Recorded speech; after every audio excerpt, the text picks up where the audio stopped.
अवधूत चिंतन श्री गुरुदेव दत्त. नमस्कार मंडळी. आपल्या त्रिमूर्ती परिवार या आपल्या हक्काच्या भक्तिमय परिवारामध्ये तुमचं मनापासून स्वागत आहे. मंडळी, आपल्या महाराष्ट्रामध्ये प्रत्येक सण, प्रत्येक महिना आणि प्रत्येक परंपरेमागे काही ना काही धार्मिक आणि कौटुंबिक महत्त्व दडलेले आहे. आज आपण अशाच एका सुंदर आणि आपल्या ग्रामीण संस्कृतीशी जोडलेल्या परंपरेबद्दल जाणून घेणार आहोत. ती परंपरा म्हणजे आषाढ महिन्यामध्ये केला जाणारा आखाड. आखाड तळतात बघा. आखाड म्हटलं की आपल्या डोळ्यासमोर येतात घरात बनवले जाणारे विविध पारंपरिक पदार्थ, पुरणपोळीचा गोड सुगंध, कुरवडीची भजी, सार भात, घरातील देवी देवतांना दाखवला जाणारा नैवेद्य आणि आपल्या माणसांना प्रेमाने घरी बोलावून केले जाणारे जेवण. विशेष म्हणजे घरातील नवीन लग्न झालेली मुलगी किंवा नवीन संसाराला गेलेली लेक हिला माहेरी बोलावून आखाड तळण्याची अनेक घरांमध्ये परंपरा आहे. काही ठिकाणी नातेवाईक, पाहुणे किंवा जवळची माणसे यांना घरी बोलावून हा आखाड तळला जातो आणि फक्त घरातील देवतांनाच नाही तर आपल्या गावाचे ग्रामदैवत असते त्या ग्रामदेवतालाही नैवेद्य दाखवण्याची परंपरा अनेक ठिकाणी आढळते.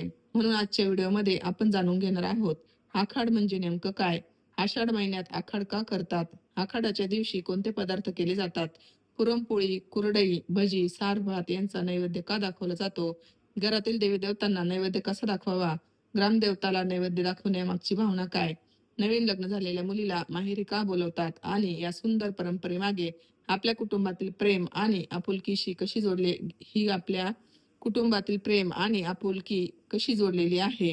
चला तर मग व्हिडिओला सुरुवात करूया. आखाड तळणे म्हणजे काय? मंडळी, आखाड ही केवळ पदार्थ बनवून जेवण करण्याची गोष्ट नाही. ही एक कौटुंबिक आणि धार्मिक परंपरा आहे. आषाढ महिन्यामध्ये आपल्या घरातील देवी देवतांची पूजा करून त्यांना घरच्या घरी प्रेमाने आणि भक्तिभावाने विविध पदार्थांचा नैवेद्य दाखवला जातो. यानंतर घरातील व्यक्ती, मुली, जावई, नातेवाईक किंवा पाहुण्यांना प्रेमाने जेवायला बोलवले जाते. अनेक कुटुंबामध्ये नवीन लग्न झालेली मुलगी असेल तर तिला विशेषतः माहेरी बोलवले जाते. कारण मुलगी लग्नानंतर सासरी गेली असली तरी तिचं माहेराशी असलेलं नातं कधीही संपत नाही. उलट अशा परंपरांमधून लेक कितीही दूर गेली तरी ती आपल्या घराचीच आहे हा प्रेमाचा संदेश दिला जातो. आषाढ महिन्यात आखाड का तळतात? मंडळी, आषाढ महिना हा आपल्या हिंदू संस्कृतीमध्ये धार्मिक दृष्ट्या महत्वाचा मानला जातो. या महिन्यामध्ये अनेक घरांमध्ये देवपूजा, व्रतवैकल्ये, नैवेद्य आणि विविध धार्मिक परंपरा जपल्या जातात. आपल्या पूर्वजांनी ऋतू, शेती, कुटुंब आणि देवपूजा यांचा सुंदर मेळ आपल्या परंपरांमध्ये घातलेला आहे. आखाड तळताना घरामध्ये विविध पदार्थ बनवले जातात. सर्व पदार्थ तयार झाल्यानंतर प्रथम देवाला नैवेद्य दाखवला जातो. यामागची भावना अतिशय सुंदर आहे. देवा, हे सर्व तुझ्यामुळे मिळालं आहे, म्हणून आम्ही जे काही खातो त्यातील पहिला घास तुझ्या चरणी अर्पण करतो. ही भावना म्हणजेच नैवेद्य. आखाड्यामध्ये कोणते पदार्थ तळले जातात? मंडळी, प्रत्येक गावची, प्रत्येक कुटुंबाची आणि प्रत्येक समाजाची परंपरा थोडी वेगळी असू शकते. परंतु आपल्या भागामध्ये आखाडासाठी अनेक पारंपरिक पदार्थ तळले जातात. त्यामध्ये आपण गोड नैवेद्य म्हणून पुरणपोळी करतो, कुरडई तळतो, भजी तळतो. त्यामध्ये सार आणि भात आणि विविध प्रकारच्या भाज्याही असतात. घरगुती चटणी किंवा कोशिंबीर आणि आपल्या घरच्या परंपरेनुसार इतर अजून म्हणजे प्रत्येकाची हे नैवेद्य किंवा आखाड तळण्याची प्रथा ही वेगळी असू शकते.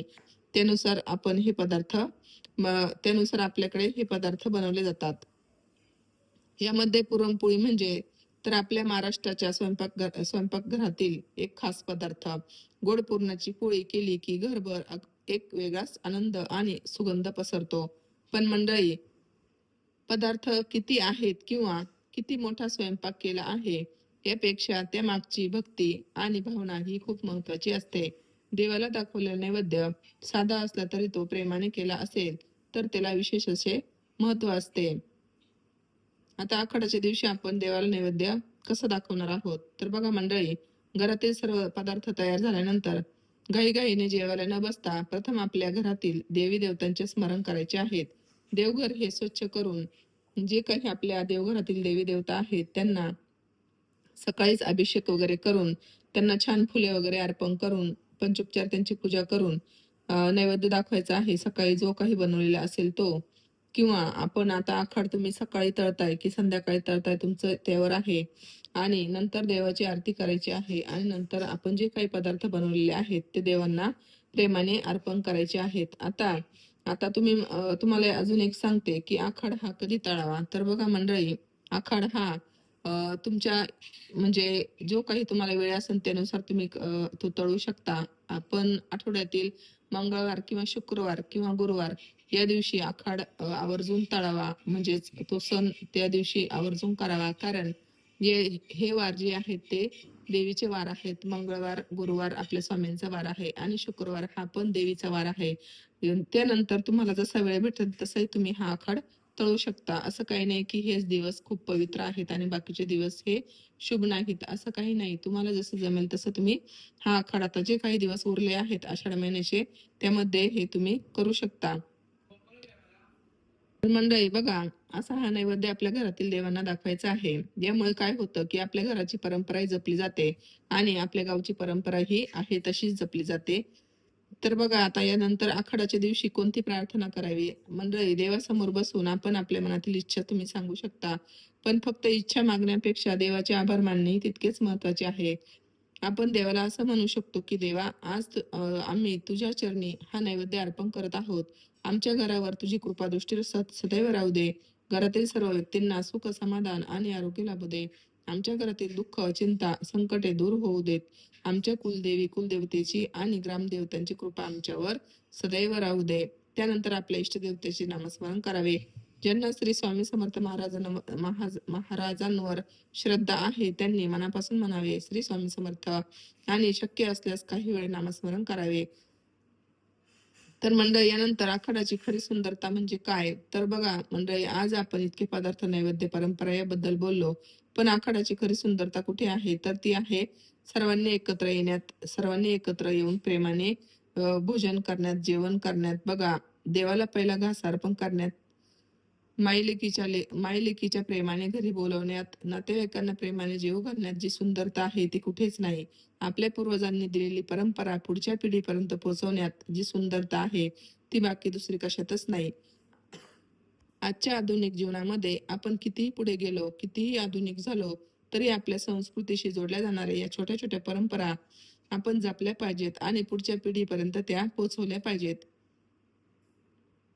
तर बघा, या परंपरा म्हणजे आपल्या माणसांना जोडणारा हा एक धागा आहे.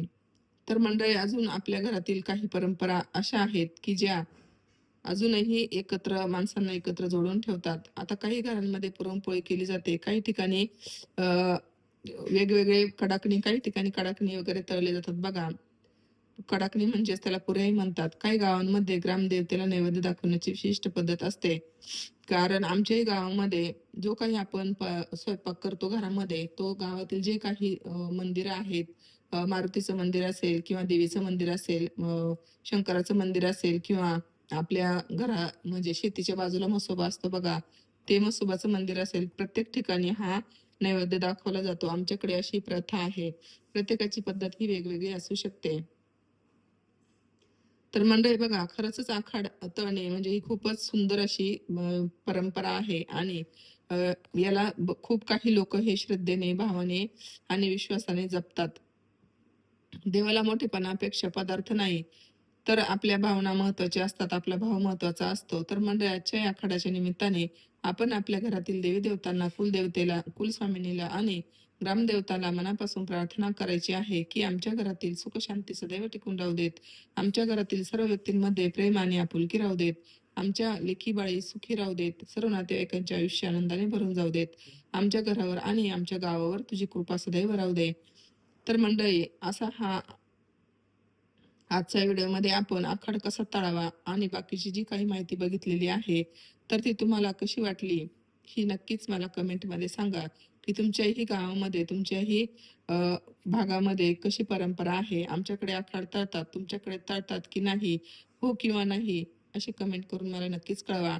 आणि या व्हिडिओ व्हिडिओ जर तुम्हाला आवडला असेल, तर व्हिडिओला नक्कीच लाईक करा, शेअर करा आणि सबस्क्राईब करा. तर भेटूया मंडळी अशाच एका पुढील विषयासह पुढील व्हिडिओमध्ये. तोपर्यंत सर्वांना श्री स्वामी समर्थ. अवधूत चिंतन. श्री गुरुदेव दत्त.